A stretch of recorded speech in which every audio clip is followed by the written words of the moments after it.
மறுபடியும் உன் நிலையிலே மறுபடியும் நிறுத்துவா. சில வேளைகளிலே என்னிடத்தில் இருந்தது, ஆனால் இப்பொழுது இல்லை. ஏதோ ஒரு வகையில் பறிபட்டு போயிருக்கலாம், இல்லை என்றால் இழந்து போயிருக்கலாம். ஆனால் தேவன் உங்களை மறுபடியும் அதே நிலையில் உங்களை கொண்டு வந்து நிறுத்த அவர் உண்மை உள்ளவராக இருக்கிறார். நம்புறவங்க மாத்திரம் ஒரு ஆமேன் சத்தமாக சொல்லுங்க பார்க்கலாம். ஆமேன் சொன்னால் அது அப்படியே ஆக கடவுதுன்னு அர்த்தம். அல்லேலூயா. யோசேப்பு என்கிறவன் ஒரு தகப்பனுக்கு பிறந்து நல்ல அப்பா உடைய செல்ல பிள்ளையாக இருந்தவன். ஆனால் காலப்போக்கில் அவனுடைய சகோதரர்களால் அவன் விற்கப்பட்டவனாக எகிப்துக்கு போய்விட்டான். எகிப்துக்கு போன அவன் எகிப்தில் அடிமைத்தனம், இந்த காலத்திலையும் சில இடங்கள் அப்படி இருக்கிறது. ஆனால் அந்த காலத்தில் அது ரொம்ப விமர்சனமாக இருந்தது, ரொம்ப அதிகமாக இருந்தது. அடிமைகள் வாங்குவதும் விற்பதும். இன்றைக்கி கோழி சந்தை, ஆட்டு சந்தைங்கிற மாதிரி அடிமைகள் சந்தைன்னு ஒன்று இருந்துச்சு. அந்த சந்தையில் அவர்கள் விற்கப்பட்டார்கள். இந்த யோசேப்பு விற்கப்பட்டான். அவன் போத்திபார் என்கிற வீட்டிற்கு போனான். அங்கு பொய் குற்றச்சாட்டு அவன் மேல் விழுந்தது. அது நிமித்தம் அவன் சிறைச்சாலைக்கு போய்விட்டான். சிறைச்சாலைக்கு போனவன் கடவுளுக்கு உண்மையாக இருந்தான். ஆமென் சொல்லுங்க பார்க்கலாம். யெகோவா தேவனுக்கு, நாம் ஆராதிக்கிற இந்த இயேசுவுக்கு அவன் உண்மையாக இருந்தான். அவன் கடவுளுக்கு பயந்தவனாக இருந்ததுனாலே ஆண்டவர் அவனை ஆசீர்வதித்தார். ஒரு அல்லேலூயா சொல்லுங்க பார்க்கலாம். அல்லேலூயா. சிலர் ஆசீர்வாதத்துக்காக பல இடங்களுக்கு ஓடுகிறார்கள். ஆனால் நீங்களும் நானும் ஆண்டவருக்கு உண்மையாக கீழ்ப்படிதலோடு ஆண்டவருடைய பிள்ளைகளாய் வாழும்போது ஆசீர்வாதம் நம்மை தேடி வரக்கூடியதாக இருக்கிறது. ஒரு அல்லேலூயா சத்தமாக சொல்லுங்க பார்க்கலாம். நாம் ஆராதிக்கிற இயேசுவுக்கு, ஆண்டவருக்கு ஒரு பெயர் இருக்கிறது. இஸ்ரவேலை ஆசீர்வதிப்பதே அவருக்கு பிரியம் என்று சொல்லப்பட்டிருக்கிறது. ஆகவே ஆண்டவருடைய பிள்ளைகளாகிய நீங்களும் நானும் அவருக்கு பிரியமாக வாழ நம்முடைய வாழ்க்கையை நாம் அர்ப்பணிக்க வேண்டும். புருஷனுக்கு பிரியமாக வாழ்கிறது ஒரு காலம் இருக்கும், மனைவிக்கு பிரியமாக வாழ்கிற ஒரு காலம் உண்டு, பிள்ளைகளுக்காக வாழுகிற ஒரு காலம் உண்டு. ஆனால் ஆண்டவருக்காக, இயேசுவுக்காக வாழுகிற ஒரு வாழ்க்கை இருக்கிறது. அதுதான் ஆசீர்வதிக்கப்பட்ட வாழ்க்கை. ஒரு அல்லேலூயா சத்தமாக சொல்லுங்க பார்க்கலாம். ஆண்டவருடைய நாமம் மகிமைப்படட்டும். அங்கு 2 பேர் அந்த சிறைச்சாலையில் இருக்கிறான். செய்யாத குற்றத்துக்கு செஞ்சேன்னு சொல்லி தண்டனை அனுபவிக்கிறான் இந்த யோசேப்பு. அந்த யோசேப்பு அந்த சிறைச்சாலையில் 2 நபர்கள் வித்தியாசமான சொப்பனம் பார்க்கிறார்கள். ஆனால் இந்த யோசேப்புக்கு சொப்பனம் பார்த்தாங்கன்னா அதுக்கு விளக்கம் சொல்கிறதான ஒரு விசேஷித்த ஞானம் அவனுக்கு இருந்தது. அதனால் அவங்க 2 பேரையும் கூப்பிட்டு, உனக்கு இந்த மாதிரி தான் நடக்க போகுதுன்னு சொன்னதான அதில் ஒரு பகுதி தான் 3 நாளைக்குள்ளே பார்வோன் உன் தலையை உயர்த்தி உன்னை மறுபடியும் உன் நிலையிலே நிறுத்துவார். சீரிய படையிலே படைத்தலைவனாக நாகமான் என்கிறவன் இருக்கிறான். அல்லேலூயா. அவனை வச்சு தான் ஆண்டவர் கர்த்தர் சீரியாவுக்கு ரட்சிப்பை கொடுத்தார் அப்படின்னு சொல்லப்பட்டிருக்கு. கவனிங்க, அவனை வச்சு தான் ஆண்டவர் ரட்சிப்பை கொடுத்தார். ஆனால் அவனுக்கு ஒரு குறை இருந்துச்சு. அவனுக்கு உள்ளால இருந்த ஒரு குறை குஷ்டரோகம். வெளியில் பார்க்குறப்ப பெரிய வெற்றி இருக்கலாம், ஆனால் சிலருடைய வாழ்க்கையில் உள்ள அந்தரங்கத்தில் அநேகர் சில குறைபாடுகளோடு இருக்கிறதை நான் பார்க்க முடியும். இன்றைக்கி நிறைய பேர் வெளியில் பார்க்கும்போது சிரித்த முகமாய் பார்க்குறோம். அவர்களுக்கு என்ன குறை, நல்லா தானே இருக்கிறாங்க அப்படின்னு சொல்கிற அளவுக்கு இருக்கிறாங்க. ஆனால் வாழ்க்கையில் அவருடைய வாழ்க்கையின் சில காரியங்களை உள்ளே போய் நுழைந்து பார்த்தால் தெரிந்துவிடும் அவர்கள் பிரச்சனைக்குள்ளே இருக்கிறார்கள் என்பதை. அதனால தான் அன்றைக்கி ஜெபிக்கும் போது ஒரு வார்த்தை நம்மை உபயோகப்படுத்தினோம். மனுஷன் முகத்தை பார்க்கிறான், தேவனோ இருதயத்தை பார்க்கிறவராக இருக்கிறார். ஹல்லேலூயா. என் அன்புக்குரிய கர்த்தருடைய பிள்ளைகளே, மகா பராக்கிரமசாலியாகிய அவனோ என்று சொன்னபோது நாம் யோசிக்க வேண்டியது இருக்கிறது. அவன் குஷ்டரோகியாய் இருந்தான். கவனிங்க, குஷ்டரோகியாய் இருந்தான். அடுத்த வசனத்தை அப்படியே வாசிங்கம்மா. சீரியாவில் இருந்து தண்டுகள் புறப்பட்டு ஒரு சிறு பெண்ணை வந்திருந்தார்கள். அவள் நாகமானின் மனைவிக்கு பணிவிடை செய்து கொண்டிருந்தாள். அடுத்து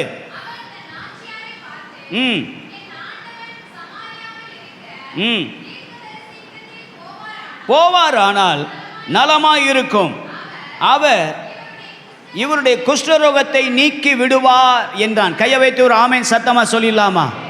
இந்த வார்த்தையை கேட்கிற நீங்கள், உங்களுக்கு ஒரு செய்தி கொடுக்கப்பட்டது. என்ன செய்தி?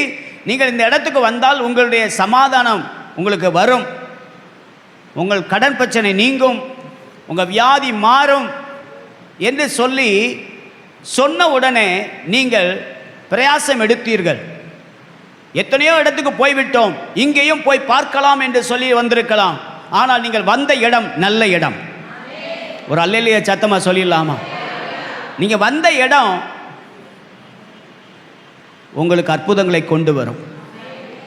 இங்கு ஆராதிக்கிற இயேசு உங்கள் வாழ்க்கையில் அற்புதங்களை கொண்டு வருவார். ஆகவே இந்த சின்ன பிள்ளை சொன்னதை கேட்டு ஒரு பெரிய மனுஷன் கீழ்ப்படுகிறான். ஒரு அல்லேலூயா சத்தமாக சொல்லுங்க பார்க்கலாம். முதல் கீழ்ப்படிதல், ஒரு சின்ன பிள்ளை சொன்னதை அவன் கேட்டு கீழ்ப்படுகிறான். நம்ம வீட்டில் உள்ள சின்ன பிள்ளைங்க சொல்கிறத என்ன செய்ய மாட்டோம்? கேட்க மாட்டோம். இது என்ன, ஒரு சின்ன பிள்ளை சொல்கிறத கேட்டுட்டு இந்த தேசத்தில் இன்னொரு தேசத்துக்கு போகிறதுனா கொஞ்சம் நினச்சி பாருங்கள். ஒரு சின்ன பிள்ளை சொல்லுது, நீங்கள் போங்க உங்களுக்கு சுகம் கிடைக்கும். இதுக்கு முன்னாடி அந்த வீட்டில் அந்த பிள்ளை சொன்ன வார்த்தை நிறைவேறிச்சா நிறைவேறலையான்னு தெரில. அதனால் இந்த பிள்ளை சொன்னதை கேட்டு இந்த மனுஷன் கீழ்ப்படிந்து, எவ்வளோ பெரிய மனுஷனாக இருந்தாலும் தன்னுடைய வாழ்க்கையில் இருக்கிற குறையை நீக்குவதற்கு அவன் தேவனை நாடினான். கை வைத்து ஒரு ஆமென் சொல்லலாமா? ஒரு அல்லேலூயா சத்தமா சொல்லலாமா? ஆண்டவருக்கு மகிமை உண்டாகட்டும். முதல் கீழ்ப்படிதல், ஒரு சிறு பெண்ணுக்கு கீழ்ப்படிந்தான். ரெண்டாவது, அவன் கீழ்ப்படிந்து பிரயாணப்பட்டு போகிறான். அப்போ அங்கே ஒரு தீர்க்கதரிசி இருக்கிறார். அவர் பேர் என்ன? எலிசா என்கிற ஒரு தீர்க்கதரிசி. அந்த தீர்க்கதரிசி சொல்கிறாரு, நீ யோர்தான் என்ன செய்ய, 7 தரம் முங்கி எந்திரி. நான் சொல்கிறதான ஒரு இடத்துக்கு போய், ஒரு ஆற்றில் போய் முங்கி எந்திரி அப்படின்னு அவர் சொல்கிறார். முதல் தடவை எந்திரிக்கும் போது அவருக்கு எந்த மாற்றமும் இல்லை. ரெண்டாவது முறை பாடும் போதும் எந்த மாற்றமும் இல்லை. வாசித்து பாருங்கள். அதை மாத்திரம் வாசிக்க விரும்புகிறேன். 14வது வசனம். அப்பொழுது அவன் இறங்கி தேவனுடைய மனுஷனுடைய வார்த்தையின்படியே யோர்தானில் 7 தரம் மூழ்கின போது அவன் மாம்சம் ஒரு சிறு பிள்ளையின் மாம்சத்தை போல் மாறி அவன் சுத்தமானான். நல்ல சத்தம் ஒரு அல்லேலூயா சொல்லுங்க பார்க்கலாம். முதல் வசனம் அவன் குஷ்டரோகியா இருந்தான் அப்படின்னு சொல்ல இருக்கு. ஆனா இங்க 14வது வசனத்துல அவன் சுத்தமானான். நன்றாய் கவனியுங்கள். ரெண்டாவது, அந்த தீர்க்கதரிசியாகிய அந்த தேவ ஊழியக்காரன் சொன்ன வார்த்தையை கேட்டு கீழ்ப்படிந்தார். கை வைத்து ஒரு ஆமென் சொல்லுங்க பார்க்கலாம். என்றைக்கு உங்க வாழ்க்கையில கீழ்ப்படிதல் இருக்கிறதோ அன்னைக்கு ஆண்டவர் உங்களுக்கு மேன்மையான ஆசீர்வாதங்களை வைத்திருக்கிறார். எத்தனை பேர் அதை ஏற்றுக்கொள்கிறீர்கள்? உங்களுக்குள் இருக்கிற குறையை அவர் மாற்ற வல்லமை உள்ளவராக இருக்கிறார். இந்த குஷ்டரோகம் நீங்கின உடனே கவனிங்க, குஷ்டரோகம் நீங்கின உடனே அந்த மனுஷன் சொல்ற வார்த்தையை கவனிங்களேன். வாசிங்க பார்க்கலாம். அப்பொழுது அவன் தன் கூட்டத்தோடு எல்லாம் தேவனுடைய மனுஷனிடத்துக்கு திரும்பி வந்து அவனுக்கு முன்பாக நின்று இதோ இஸ்ரவேலில் இருக்கிற தேவனை தவிர பூமி எங்கும் வேறே தேவன் இல்லை. அந்த நாகமான் சொல்ற வார்த்தையை கவனிங்க. பூமி எங்கும் வேறே தேவன் இல்லை என்பதை அறிந்தேன். கையை வைத்து ஒரு அல்லேலூயா சொல்லுங்க பார்க்கலாம். உங்களுக்குள் இருக்கிற குறையை இயேசு நீக்கும் போது நீங்கள் முதலாவது அறிந்து கொள்வீர்கள், இவர்தான் உண்மையான தேவன். ஆமென் சொல்லிடலாமா? இன்னைக்கு நிறைய பேருக்கு எது தேவன்னு தெரியல.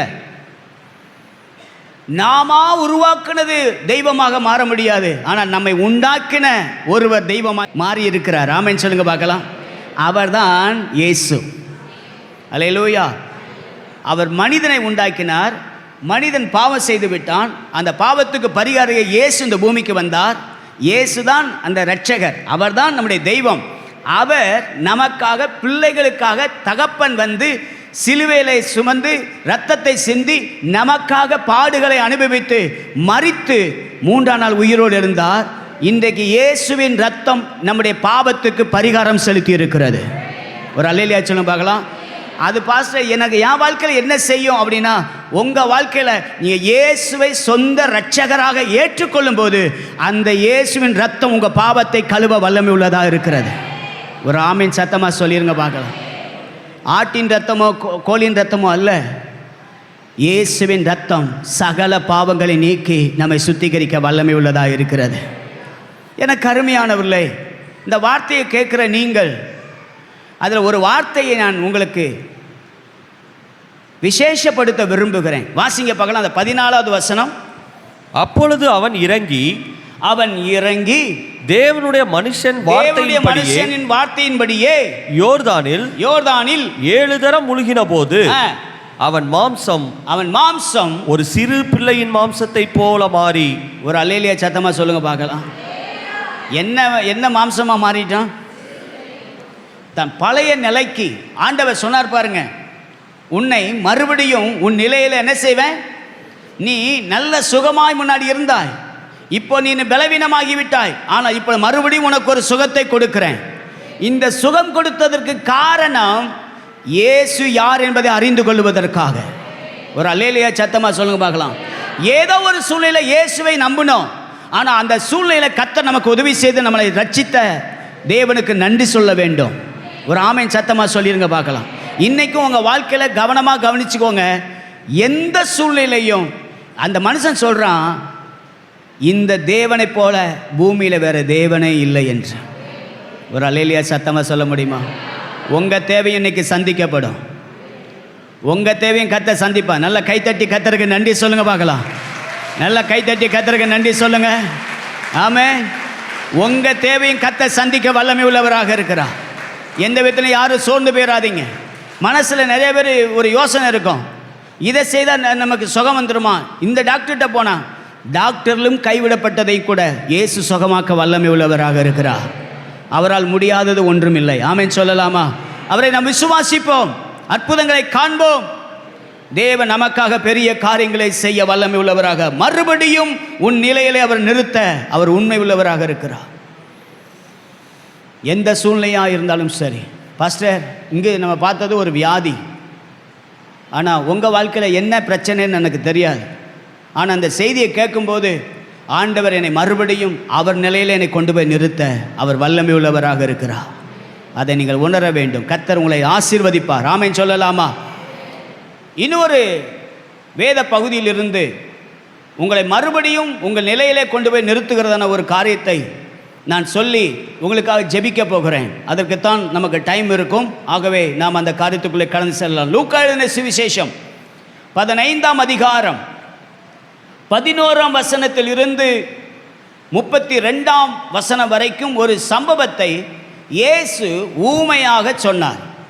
இயேசு அநேக காரியங்களை ஊமையாக சொல்லுவதை நாம் பார்க்க முடியும்.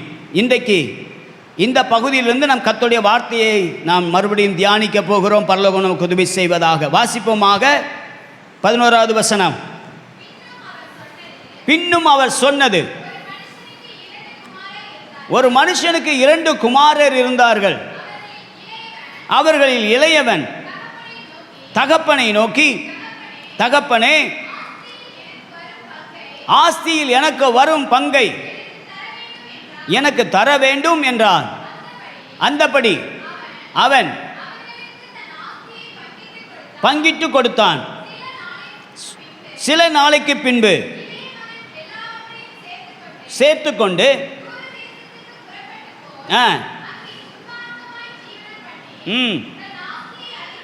அழித்து போட்டான். எல்லாவற்றையும் அவன் செலவழித்த பின்பு அந்த தேசத்தில் கொடிய பஞ்சம் உண்டாயிற்று. அப்பொழுது அவன் குறைவுபட தொடங்கி போய் ஒட்டி கொண்டான்.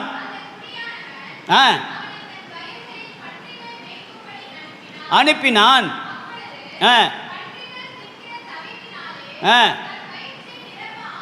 ஆசையாயிருந்தான்,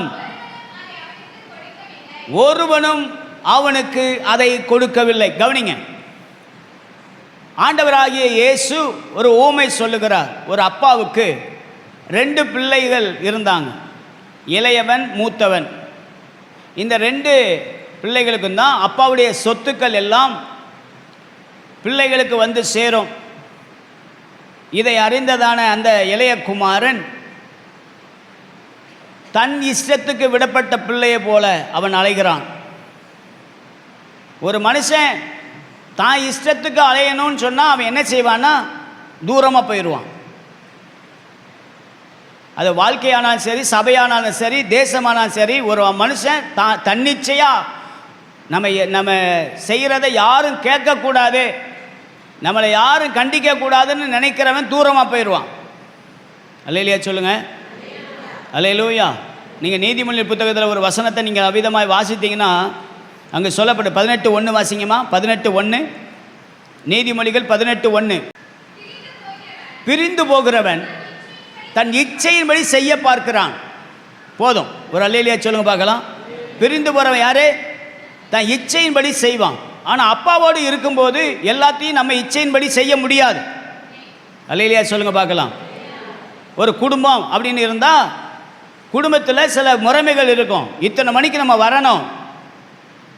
கணவன், மனைவி, பிள்ளை என்கிற அந்த உறவுகள் மிக அவசியமானது. அவர் எத்தனை மணிக்குனாலும் வருவார், எப்படினாலும் வருவார். அது குடும்பமாக இருக்காது. அந்த குடும்பம் ஒரு நல்ல ஆரோக்கியமான குடும்பம்னு சொல்ல முடியாது. ஒரு மனைவி இருக்கிறான்னு சொன்னால் மனைவி எப்போனாலும் வருவா, எப்போனாலும் போவா அப்படின்னா அது நல்லா இருக்காது. நல்லா கவனிங்க. இன்னைக்கு நிறைய பேருடைய வாழ்க்கையின் காரியங்கள் எல்லாம் யாரும் என்னை பற்றி கேட்கக்கூடாது. இல்லை, நமக்கு எப்போவுமே நமக்கு மேலே கர்த்தர் இருக்கிறார். 2வது நமக்கு மேலே தலைமைத்துவம் இருக்க வேண்டியது அவசியமாக இருக்கிறது. எத்தனை பேர் அதை ஏற்றுக்கொள்கிறீங்க? ஒரு அல்லேலூயா சத்தமாக சொல்ல முடியுமா? ஆண்டவருக்கு மகிமை உண்டாவதாக. இவன் தகப்பனுடையதான தலைமைத்துவத்தை நிராகரித்து விட்டு போனான். ஆனால் போனதுனால தான் அவனுக்கு கிடைச்சதான காரியம் என்னென்னா, சாப்பாட்டுக்கு கூட வழி இல்லாமல், அதில் பைபிளில் சொல்லப்பட்டிருக்கு, பன்றிகள் தின்னும் தவிட்டினாலே தன்னை நிரப்பிக்கொள்ள ஆசையாக இருந்தானா அது கூட என்ன செய்யலையா, கிடைக்கல. அந்த வசனத்தை அப்படியே வாசிக்குமா தொடர்ந்து. அப்பொழுது பன்றிகள் தின்கிற தவிட்டினாலே தன் வயிற்றை நிரப்ப ஆசையாயிருந்தான், ஒருவனும் அதை அவனுக்கு கொடுக்கவில்லை. 17வது வசனத்தில் சொல்லப்பட்டிருக்கிறது, அவனுக்கு புத்தி தெளிந்த போது. கை வைத்து ஒரு அல்லேலூயா சொல்லுங்க பார்க்கலாம். பல தடவை சொல்லும்போது கூட சிலருக்கு புரியாமல் இருக்கலாம். ஆனால் ஒரு தடவை வாழ்க்கையில் அனுபவிக்கும் போது நல்லா புரிஞ்சிடும். அல்லேலூயா சொல்லுங்க பார்க்கலாம். அதுலேயே ஒரு சிலர் இருக்காங்க, எத்தனை தடவை அனுபவப்பட்டாலும் அவங்க என்ன செய்ய மாட்டாங்க, புரியாமல் இருப்பாங்க. நம்ம லைஃப்பில் அப்படி இருக்கக்கூடாது. எனக்கு அருமையான கர்த்தருடைய பிள்ளைகளே, இந்த வசனத்தின்படி அவனுக்கு எப்போ புத்தி தெளிந்ததுன்னா, அப்பாவுடைய அருமையும் அவனுடைய வீட்டினுடைய மேன்மையும் எப்போ தெரிஞ்சிச்சுன்னு சொன்னால், வெளியில் போய் அவனுக்கு ஒன்றுமே கிடைக்காத சூழ்நிலை தான் அது கிடைச்சிச்சு. இந்த புத்தி தெளிஞ்சது. ஒரு அல்லேலூயா சொல்லுங்க பார்க்கலாம். அல்லேலூயா. அடுத்த வசனத்தில் சொல்லப்பட்டிருக்கு, நான் எழுந்து. ஒரு அல்லேலூயா சொல்லுங்க பார்க்கலாம். அவன் எழுந்து என்ன செய்தான், புறப்பட்டான். என்னைக்கு மறுபடியும் அப்பாட்ட வந்து நம்ம நிற்கிறோமோ, பிள்ளைகளுக்கு சொல்கிறேன், வாலிப பிள்ளைகளுக்கு, நிறைய நேரம் வாலிப பிள்ளைகளுக்கு அம்மா அப்பா படிச்சிருக்க மாட்டாங்க. ஆனால் பிள்ளைகளை எப்படியாவது படிக்க வைக்கணும்னு நினச்சி எத்தனையோ காரியத்தை காடு கரையை கூட விற்றுருவாங்க. தான் போற்றுகிற அணிகலன்கள் எனக்கு அழகு தேவையில்லை, இந்த அணிகலன்கள் மூலமாக வருகிற அழகு தேவையில்லை, என் பிள்ளை எப்படி ஆகிலும் நல்லா படிக்க வேண்டும் என்று சொல்லி அநேக பெற்றோர்கள் எடுக்கிற முயற்சிகள். ஆனால் பிள்ளைகள் படித்து முடித்த உடனே உனக்கு என்னம்மா தெரியும், உனக்கு என்னப்பா தெரியும்னு சொல்லி அம்மா அப்பாவை திருப்பி பேசுகிறதான பிள்ளைகள் தயவாக கவனிங்க. அவனுக்கு புத்தி எப்போ வந்துச்சுன்னா ஒன்றுமே கிடைக்காத நேரத்தில். உங்கள் அம்மா உன்னை எப்படி படிக்க வைக்கிறாங்க, தம்பி தங்கச்சி கொஞ்சம் கவனி. உங்கள் அப்பா எப்படி உன்னை படிக்க வைக்கிறாங்க? நிறைய இருந்து படிக்க வைக்கலாம், ஆனால் உனக்கு படிக்கிறதுக்குள்ளதான கிருபையை கொடுக்க கர்த்தர் தான். எத்தனை பேர் அதை ஏற்றுக்கொள்றீங்க? அல்லேலூயா சொல்லுங்க பார்க்கலாம். அம்மா அப்பாவும் நிறைய பணம் கொடுத்து படிக்க வைக்கலாங்க, ஆனால் படிக்கிறதுக்குள்ள ஞானத்தை கொடுக்க கர்த்தர் ஒருத்தர் தான். மறந்துடாதீங்க. தனித்து போனான், அவனுக்கு ஒன்றுமே கிடைக்கல, புத்தி தெளிஞ்சு அவன் எழுந்தான். கை வைத்து ஒரு ஆமென் சொல்லுங்க பார்க்கலாம். அல்லேலூயா. எழுந்து தன் தகப்பனிடத்திற்கு திரும்ப போனான். நல்லா கவனிங்க.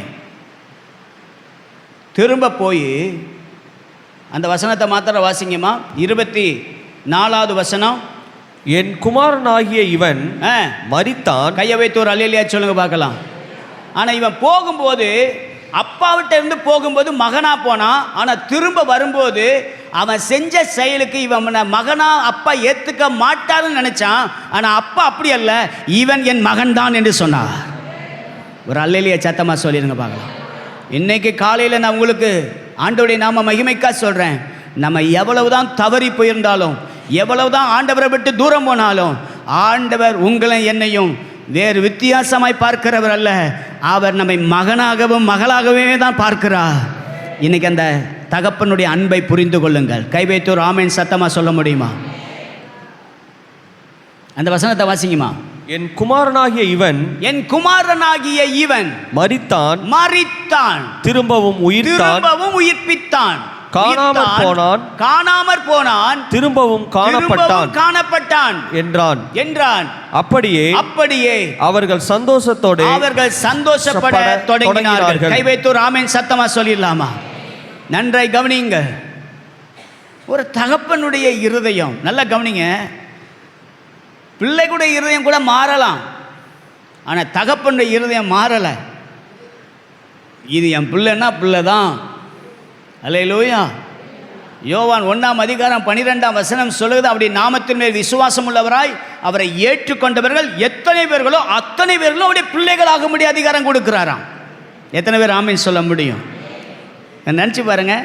இயேசுவே, நான் தெரியாமல் இந்த பாவங்களெல்லாம் செஞ்சிட்டேன், நான் பாவி, என்னை மன்னிச்சிருங்க, நான் உங்கள் பிள்ளையான வச்சுக்கோங்க, உங்கள் ரத்தத்தினால என்னை கழுவுங்க ஏசப்பா அப்படின்னு சொன்ன அந்த வார்த்தையை கேட்டு அவருடைய பிள்ளையாய் கர்த்தர் மாற்றி விடுகிறார். ஒரு அல்லேலூயா சொல்லிடலாமா?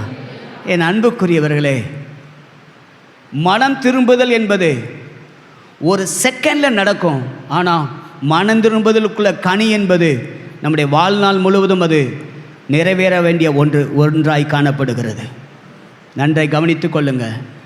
அந்த இளைய மகன் அப்பாட்ட போகும்போது, நான் அப்பான்னு கூப்பிட்றதுக்கு தகுதி இல்லை, அவரின் எஜமானன் என்று தான் நான் நினச்சேன். ஆனால் அவர் சொல்கிறாரு, நீ எனக்கு கூலிக்காரன் அல்ல, நீ என் மகன் என்று சொல்லுகிறார். அதாங்க ஒரு தகப்பனுடைய அன்பு. அந்த ஒரு தகப்பன் சொன்னார் பார்த்தீங்களா, அந்த தகப்பன் யார்? இயேசு. கை வைத்து ஒரு ஆமென் சத்தமாக சொல்லிடலாமா? இன்றைக்கி உங்கள் வாழ்க்கையில் ஆண்டவருடைய பிரசன்னத்தில் வந்திருக்கிற நீங்கள், பாஸ்டர் நான் அப்பான்னு கூப்பிடலாமா இயேசுவை? இல்லை, அவர் நமக்கு அப்பா தான். அல்லேலூயா. நீங்கள் அவரை தப்பாமல் பிடித்து கொள்ளுங்க, தப்பாமல் அவரை பின்பற்றுங்கள். ஆண்டவர் உங்களை ஆசீர்வதிப்பார். ஆமென் சொல்லலாமா? இதில் இன்னொரு காரியம் என்னென்னா, மகன், இளைய மகன் எல்லா காசையும் விரயமாக்கிட்டு வந்துட்டான், பாவியாக வந்து நிற்கிறான். அப்பா ஏற்றுக்கொள்கிறார். ஆனால் அண்ணமாருடைய காரியத்தை இன்றைக்கி நான் பேச விரும்புகிறேன். ஒரு அல்லேலூயா சத்தமாக சொல்லுங்க பார்க்கலாம். அண்ணமாருடைய காரியம் சபைக்கு உள்ளே இருக்கிறதான அண்ணன் என்று சொல்லப்படுகிற அனுபவங்கள் நிறைய பேருக்கு கொஞ்சம் வித்தியாசமாகவே இருக்கிறது. ஒரு அல்லேலூயா சொல்லுங்க பார்க்கலாம். 25வது வசனத்தை வாசிங்கம்மா. அவனுடைய மூத்த குமாரன் அவனுடைய மூத்த குமாரன் வயலில் இருந்தான். அவன் திரும்பி வீட்டுக்கு சமீபமாய் வருகிற போது கீத வாக்கியத்தையும் நடன களிப்பையும் கேட்டு ஊழியக்காரரில் ஒருவனை அழைத்து இது என்ன என்று விசாரித்தான். ஒரு அல்லேலியா சத்தமா சொல்லுங்க பார்க்கலாம். அவன் என்ன சொன்னான்? அதற்கு அவன், உம்முடைய சகோதரன் வந்தான். அவர் மறுபடியும் சுதத்துடனே உம்முடைய தகப்பனிடத்தில் வந்து சேர்ந்தபடியினாலே அவருக்காக கொழுத்த கன்றை அடிப்பித்தான். கவனிங்க, உள்ள இருக்கிற அண்ணன்மார்களாகிய விசுவாசிகளே, உங்களை ஆண்டவர் ஆசீர்வதிப்பாராக. ஆனால் இயேசுநாதர் சொன்ன ஓமையில் உள்ளதான அண்ணன்மார் மாதிரி நம்ம இருக்கக்கூடாது. ஒரு அல்லேலியா சொல்ல பார்க்கலாம். அல்லேலூயா. இவன் கேட்கணும், அப்பாட்ட கேட்கணும்னா நேராக போய், அப்பா என்ன விஷயம், என்ன எல்லாம் மேலதாளம்னா நடக்குதுன்னு அப்பாட்டே போய் என்ன செஞ்சுருந்துருக்கணும். இவன் யார்கிட்ட போய் கேட்குறான்? தனக்கு கீழே இருக்கிற வேலைக்காரன்ட்ட போய் கேட்குறான். அவன் என்ன சொல்கிறான்? உங்கள் தம்பி வந்தார், அதனால் யாரும் கொண்டாங்க. ஆனால் அப்பாவுடைய வார்த்தை எப்படி இருந்துச்சு அதை நம்ம பார்க்க போகிறோம். ஒரு ஆமேன்னு சொல்லுங்கள் பார்க்கலாம். அல்லேலூயா. அப்பாவுடைய ஸ்டேட்மெண்ட் எப்போவுமே மகிமையானதாக இருந்துச்சு. ஒரு ஆமேன்னு சொல்லலாமா? அல்லேலூயா. அப்பாவுடைய ஸ்டேட்மெண்ட் என்ன? அந்த வசனத்தில் நீங்கள் வாசிக்கிறப்ப 24ஆம் வசனத்தை, என் குமாரனாகிய இவன் என்ன செய்தான்? மரித்தான், திரும்பவும் உயிர்த்தான். நல்லா கவனிச்சுக்கணும். நம்ம யார்கிட்ட கேட்குறோங்கிறது மிக முக்கியமானது. எந்த ஒரு காரியமும் டைரக்டாக பேசுங்க. ஆமென். இன்னைக்கு நிறைய பேர் என்னென்னா, ஒரு காரியத்தை நீங்கள் கேட்குறீங்கன்னா, உதாரணத்துக்கு எடுத்து பேசுகிறேன், இந்த பாப்பாட்ட அந்த செய்தி போகும்போது அது வித்தியாசமாக போகும். கடைசியாக இந்த மகள்கிட்ட இருக்கிறதான செய்தி அந்த லாஸ்ட்டில் போகிறப்ப வேறு மாதிரி கூட போகலாம். கவனிக்கிறீங்களா? அப்போ எந்த செய்தியை எங்கே கேட்கணுமோ, யார்கிட்ட கேட்கணுமோ அவங்ககிட்ட தான் நீங்கள் கேட்கணும். எத்தனை பேர் ஆமேன்னு சொல்கிறீங்க? அல்லேலூயா. சில சொல்லுவாங்க, பாஸ்டர் ஞாயிற்றுக்கிழமை சர்ச்சுக்கு வர்றது மாத்திரம் தான் பாஸ்டர், அன்னைக்கு பார்க்க வியாதி வந்துடுது, அன்னைக்கு பார்க்க வேலை வந்துடுது, அன்னைக்கு பார்க்க சொந்தக்காரங்க வந்துடுறாங்க, மற்ற நாள்லாம் வரவே மாட்டாங்க, ஏன்னா வேலைக்கு போயிடுவாங்கன்னு தெரியும். இன்றைக்கி ஒரு நாள் தான் எங்கே இருப்பாங்க? வீட்டில் இருப்பாங்க. ஆனால் உங்கள் சொந்தக்காரங்களுக்கு தெரிஞ்சிருக்கணும், ஞாயிற்றுக்கிழமை காலையிலன்னா அவங்க சர்ச்சில் இருப்பாங்கன்னு தெரியணும். உண்மையாக ரட்சிக்கப்பட்ட விசுவாசியாக இருந்தால் உங்களை குறித்து ஒரு ஸ்டேட்மெண்ட் வச்சுருக்கணும். உங்கள் சொந்தக்காரங்க ஞாயிற்றுக்கிழமை ஆனால் இவங்க எந்த ஃபங்க்ஷனுக்கு என்ன செய்ய மாட்டாங்க? வர மாட்டாங்க. நம்ம இவங்க வீட்டுக்கு போனாலும் இவங்க வீடு என்ன செஞ்சுருக்கோம்? பூட்டி இருக்கும் அப்படின்னு அவங்க தெரிஞ்சு வச்சுக்கிறது உங்களுக்கும் நல்லது, அவங்களுக்கும் நல்லது. கை வைத்து ஒரு ஆமேன்னு சொல்லுங்கள் பார்க்கலாம். ஒருவேளை அப்படியே வந்துட்டாங்கன்னா அவங்கள அப்படியே ஆட்டோ பிடிச்சி எங்கே கூட்டிகிட்டு வந்துடுங்க? சர்ச்சுக்கு கூட்டிகிட்டு வந்துடுங்க. ஒருவேளை கர்த்தர் அவர்களை தம்முடைய வார்த்தையினால் நிறைவாக்கி அவளை ரட்சிக்க வல்லமை உள்ளவராக இருக்கிறார். எத்தனை பேர் ஆமேன்னு சொல்லுவீங்க? உங்கள் மூலமாக ஒருத்தர் ரட்சிக்கப்படட்டும். நன்றாய் கவனிங்க. யார்கிட்ட போய் கேட்கணும்? ஞாயிற்றுக்கிழமை கர்த்தருடைய வார்த்தை கேட்கறதுக்கு சபைக்கு வந்து கர்த்தரை நோக்கி பார்க்கணும். ஆமேன்னு சொல்லுங்க பார்க்கலாம். அல்லேலூயா. டிவியில் வருது அப்படின்னா சர்ச்சுக்கு வர முடியாதவங்க இருக்காங்க. இப்போ நம்முடைய மூப்பரையாவுக்கு நடக்க முடியாது, அவங்க வீட்டில் பார்த்துக்கிடலாம். ஆனால் நமக்கு எல்லா வாய்ப்பு இருந்தும் நம்ம வராமல் இருக்கக்கூடாது. நிறைய பேர் எப்படி நினைக்கிறாங்க? டிவியில் தானே இப்போ சர்வீஸ் வருது, அது எதுக்குன்னா வர முடியாதவர்களுக்கு. என் அன்புக்குரியவர்களே, கர்த்தருடைய வார்த்தையை கேளுங்க. யார்கிட்ட கேட்குறோம்?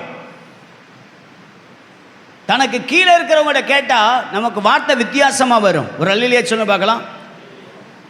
இந்த வார்த்தையை கேட்ட உடனே, வேலைக்காட்டிலிருந்து இந்த வார்த்தையை கேட்ட உடனே அண்ணன் எப்படி இருக்காரு? 28வது வசனத்தை வாசிங்க.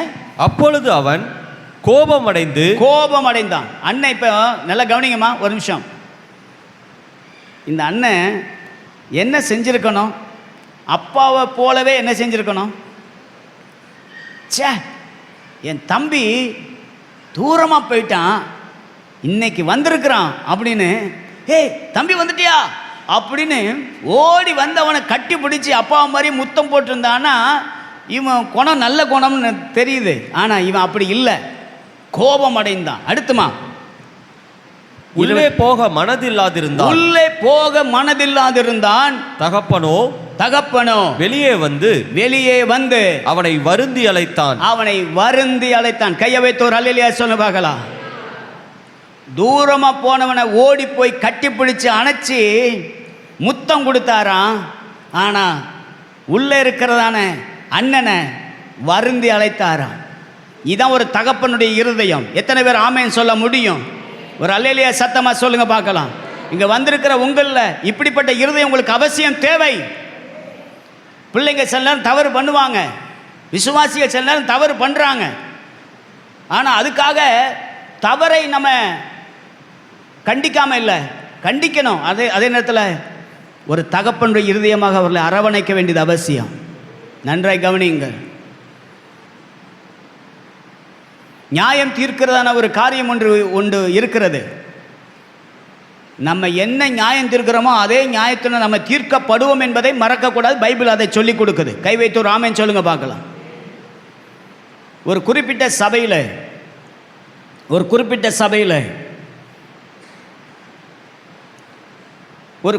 ஒரு நபருடைய பையன் வித்தியாசமாக நடந்து தவறு பண்ணிட்டான். அப்பொழுது இனி ஒருவர், அவர் கூட இருக்கிற இனி ஒருவர் பாஸ்டர்கிட்ட போய் சொல்கிறார், இந்த ஆளை இனிமேல் நீங்கள் சர்ச்சுக்குள்ளே ஏற்றக்கூடாது. அவங்க பையனை இனிமேல் நீங்கள் சர்ச்சுக்குள்ளே நீங்கள் ஏற்றக்கூடாது அப்படின்னு சொல்லிட்டாங்க. சரி, போயிடுச்சு. அப்போ அந்த பிரச்சனை நடக்கும்போது பாஸ்டர் சொல்கிறார், என்னதான் இருந்தாலும் பிரதர் கூப்பிட்டு கண்டிப்போம், ஒரு தகப்பன் இருதயம் நமக்கு அவசியப்படுகிறது என்று சொன்னபோது அவர் தாண்டி குதிக்கிற மாதிரி பேசினார். ஒரு காலகட்டம் வந்தது, இவருடைய இந்த பேசினார் பாருங்க, அவருடைய மகள் அதே மாதிரி ஒரு காரியத்தை செய்து விட்டார். இப்பொழுது அந்த ஊழியர் சொன்னார், இப்போ என்ன செய்யலாம் பிரதர் அப்படின்னு கேட்டபோது அவர் சொன்னார், இல்லை பிள்ளை இல்லை, என்னதான் இருந்தாலும் பிள்ளை இல்லை. இதை தானே அன்னைக்கே நம்ம சொன்னோம் இல்லை, யாரும் நியாயம் தீர்க்கக்கூடாது. ஒரு அல்லேலூயா சத்தமாக சொல்லுங்கள். அல்லேலூயா. இந்த மூத்த சகோதரன் இனி இவன் வரமாட்டான், முழு சொத்துக்கும் நம்ம தான். இப்போ சொத்தை பற்றி அப்பா பேசலை, ஆனால் பிள்ளையை பற்றி பேசுகிறார். ஒரு அல்லேலூயா சத்தமாக சொல்லுங்க பார்க்கலாம். வருந்தி அழைத்தான், மூத்தவனை வருந்தி அழைத்தான். 31 வசனத்தை வாசி பாருங்கம்மா. அதற்கு தகப்பன் மகனே, தகப்பன் சொல்ற காரியத்தை பாருங்க. மகனே, தகப்பன் வருந்தி அழைக்கிறார். அடுத்து சொல்லுங்க, மகனே நீ எப்போதும் என்னோடு இருக்கிறாய், என்னோடு கூட இருக்கிறாய், எனக்குள்ளதெல்லாம் உன்னுடையதாயிருக்கிறது. கையை வைத்து ஒரு அல்லேலூயா சொல்லலாமா? அல்லேலூயா சொல்லலாமா? என்னுடையதெல்லாம் உன்னுடையதான்ப்பா. அவன் வாங்கிட்டு போயிட்டான், அவன் அழிச்சிட்டான். ஆனால் மகன்கிற நிலைமையில் அவன் வந்தபோது ஒரு தகப்பன்கிற ஸ்தானத்தை நான் ஏற்றுக்கொள்ளுகிறேன். மூத்தவன் நல்லா கவனிச்சுக்கோங்க, அவன் செய்த கிரியைகளுக்கு தக்க பலனை கத்த தர உண்மை உள்ளவராக இருக்கிறார். ஒரு அல்லேலூயா சத்தமாக சொல்லுங்க பார்க்கலாம். யாருக்கும் நான் தான் போன மெசேஜில் உங்களுக்கு சொல்லும்போது ஒரு வார்த்தை சொன்னேன், குற்றவாளியை பார்வோன் தண்டிக்கலாம், ஆனால் ஒரு நிரபராதியை தேவன் உயர்த்த மறக்கவே மாட்டார். எத்தனை பேர் ஆமேன்னு சொல்றீங்க? ஒரு அல்லேலூயா சொல்ல பார்க்கலாம். ஒரு ஆள் செஞ்ச தப்ப ஒரு பார்வோன், ஒரு ராஜா அவனை கண்டிக்கலாம், ஆனால் ஒரு நிரபராதி எந்த குற்றமும் செய்யாதவனை உயர்த்துவதற்கு கர்த்தர் மறக்கவே மாட்டார். ஆமேன்னு சொல்லிடலாமா? இன்னைக்கு உங்கள் வாழ்க்கையில் பாஸ்டர் நான் அதே நிலைமையில் தான் இருக்கிறேன். நான் சொல்கிறேன், உங்கள் சூரியன் இனி அஸ்தமிப்பதில்லை, இனி மறைவது இல்லை. அல்லேலூயா. உங்கள் நீதியை சூரியனைப் போல பிரகாசிப்பிக்க பண்ணுகிற ஒரு தேவன் இருக்கிறார். சோர்ந்து போயிடாதீங்க. ஃபஸ்ட்டு அவங்க இப்படி பேசிட்டாங்க, இவங்க இப்படி பேசிட்டாங்க, யார் என்ன பேசினா என்ன, கர்த்தர் உங்களை குறித்து சொல்கிறாரு, நான் உன்னை மறுபடியும் ஆசீர்வதிக்க போகிறேன். ஒரு அல்லேலூயா சொல்லுங்க பார்க்கலாம். என் அன்புக்குரியவர்களே, என்னோடு இருக்கிறாய், என்னுடையதெல்லாம் உன்னுடையதான். 32ஆம் வசனத்தை வாசிங்கப்பா. உன் சகோதரனாகிய இவனோ மறுபடியும் தான் தகப்பனுடைய சத்தத்தை கேளுங்கள். உன் சகோதரனாகிய இவனோ மரித்தான், திரும்பவும் உயிர்ப்பிக்கப்பட்டான். காணாமல் போனான், திரும்பவும் காணப்பட்டான். இந்த சம்பவத்தை எதற்காக சொல்லுகிறார்? ஒரு ஆத்துமாவை குறித்து சொல்லுகிறார். ஆமென் சொல்லுங்க பார்க்கலாம். அல்லேலூயா. நீங்க வாட்சி பாருங்களேன். அதே 15வது அதிகாரத்தில் 3வது வசனத்திலிருந்து வாசிங்க. 3வது வசனத்திலிருந்து அவர்களுக்கு அவர் சொன்ன ஓமையாவது உங்களில் ஒரு மனுஷன் 100 ஆடுகளை உடையவனாயிருந்து அவைகளில் ஒன்று காணாமல் போனால் 99 ஆடுகளையும் வனாந்தரத்திலே விட்டு காணாமற் போன ஆட்டை கண்டு பிடிக்கும் அளவும் தேடி திரியானோ. கண்டுபிடித்த பின்பு கையை வைத்து ஒரு அல்லேலூயா சொல்லிடலாமா? நன்றை கவனிங்க. ஒரு ஆத்துமாவை குறித்து ஆண்டவர் பேசுகிறார். சபையே கவனிங்க. வெளியில் இருக்கிற ஆத்துமாவுக்கு இயேசு இல்லை, உள்ளே இருக்கிற ஆத்துமாவிய உங்களுக்குள்ளாக இயேசு இருக்கிறார். ஆமென். ஆனால் வேதம் சொல்லுகிறது, எசேக்கியேல் 18ஆம் அதிகாரம் 4ஆம் வசனத்தை வாசிச்சு பாருங்க. 18:4. இதோ எல்லா ஆத்துமாக்களும் என்னுடையவைகள். போதும். ஒரு அல்லேலூயா சத்தமா சொல்ல முடியுமா? இதோ எல்லா ஆத்துமாவும் என்னுடையது. தகப்பனின் ஆத்துமா எப்படியோ அப்படி மகனின் ஆத்துமாவும் என்னுடையதுன்னு சொல்றார். கை வைத்து ஒரு ஆமென் சொல்லுங்க பார்க்கலாம். 140 கோடிக்கு மேலே இருக்கிற இந்திய தேசத்தில் 140 கோடி ஜனத்தினுடைய எல்லா ஆத்துமாவும் அது கர்த்தருடையது. எத்தனை பேர் ஆமென் சொல்லுவீங்க? அல்லேலூயா. அது கர்த்தருடையது.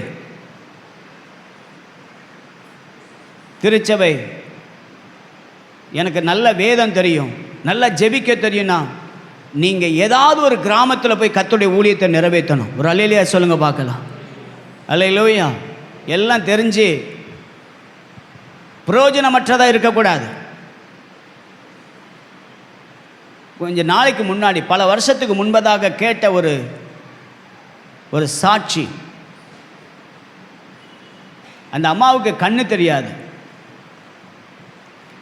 இருக்க வீடு கிடையாது,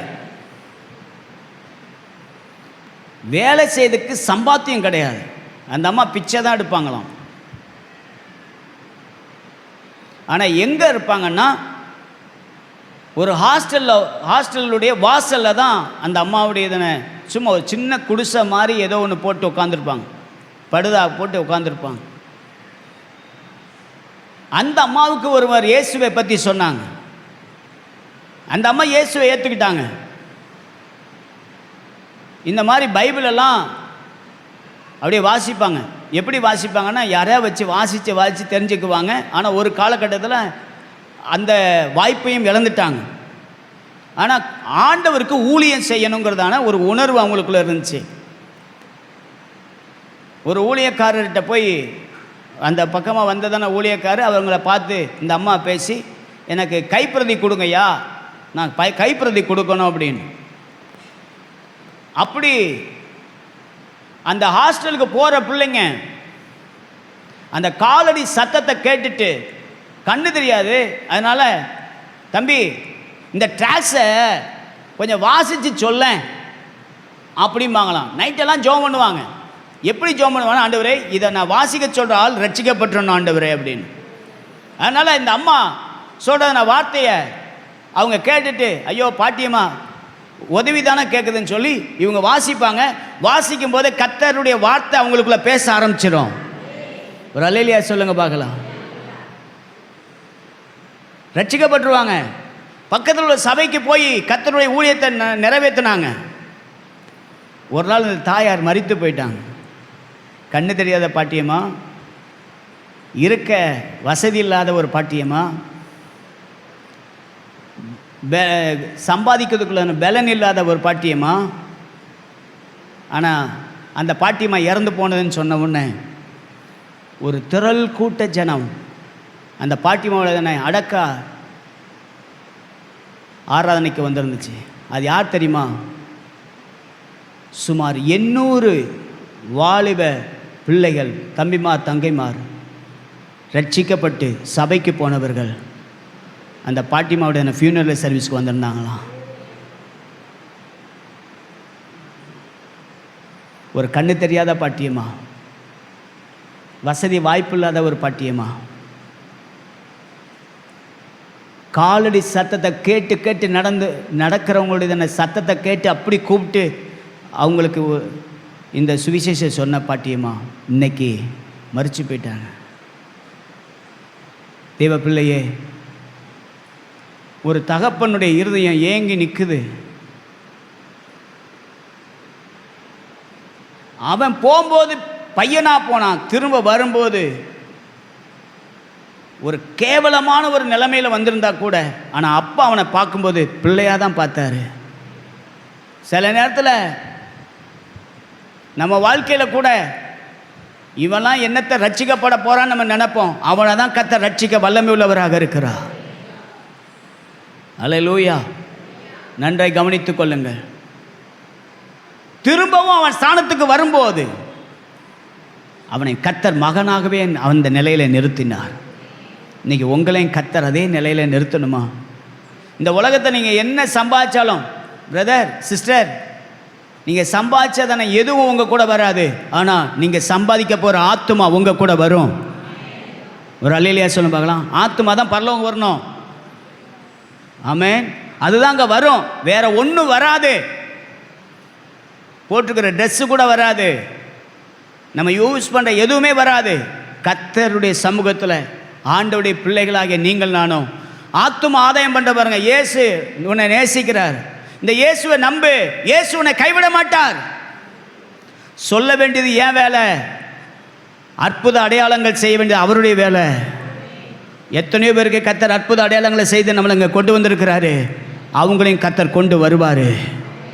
விசுவாசிக்கிறவங்க மாத்திரம் ஆமேன் சத்தமாக சொல்லுங்கள். அல்லேலூயா சொல்லுங்க பார்க்கலாம். நீங்கள் சாகிறதுக்குள்ளால பிரதர் சிஸ்டர், நம்ம சாகிறதுக்குள்ளால ஒரு கிராமத்தையாவது நீங்கள் சுவிசேஷம் சொல்லி நீங்கள் கர்த்தருக்குள்ள நடத்தணும்.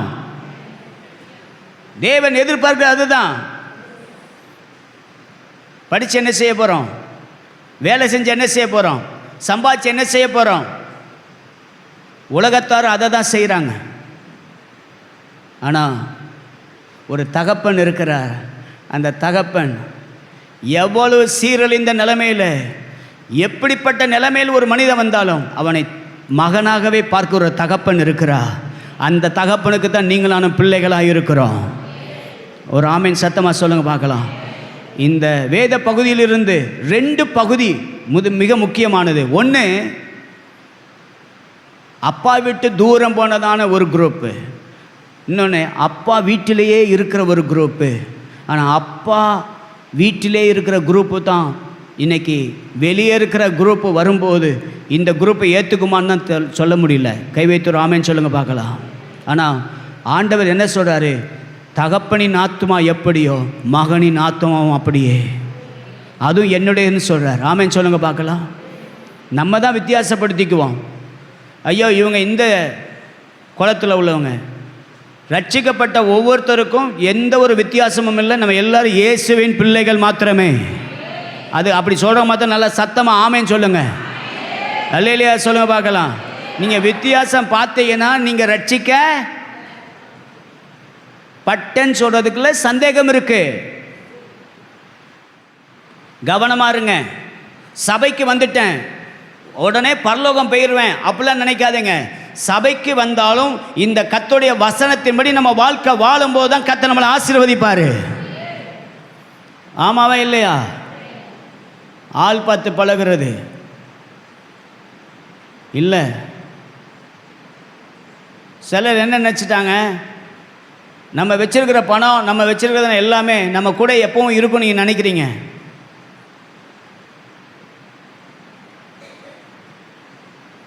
இந்த மூக்கில் மூச்சு இருக்கும் வரைக்கும் தான் நமக்கு ஜீவன் இருக்கும் வரைக்கும் தான் நம்ம உறவுகள். அதுக்கு பிறகு உறவு இல்லை.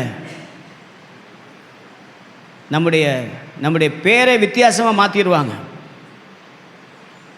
கவனமாக இருங்க. இன்னைக்கு காலையில் கர்த்தருடைய சமூகத்துக்கு வந்திருக்கிற நீங்கள், உங்களை கர்த்தர் மறுபடியும் அதே நிலையில் தான் கர்த்தர் நிறுத்த விரும்புகிறார். நீ மகனாதான்ப்பா இருந்த, இப்போ நீ மகனாக இல்லாட்டாலும் உன் மனசு சொல்லுது வேலைக்காரனே, ஆனால் நான் உன்னை மகனாகத்தான் பார்க்குறேன்னு சொல்கிறாரு. அதே நேரம் இந்த உள்ளே இருக்கிற அண்ணன்மார், உள்ளே இருக்கிற விசுவாசி என்றதான நிலைமையில் இருக்கிற நம்முடைய நிலைமை எப்படி இருக்குது? கோபம் வருதா? நம்முடைய மாம்ச சுவாபங்கள் வெளிப்படுதா? கவனமாக இருங்க. ஆண்டவர் ஒரு பெரிய எழுப்புதலை கர்த்தர் நமக்காக வச்சிருக்கிறார்.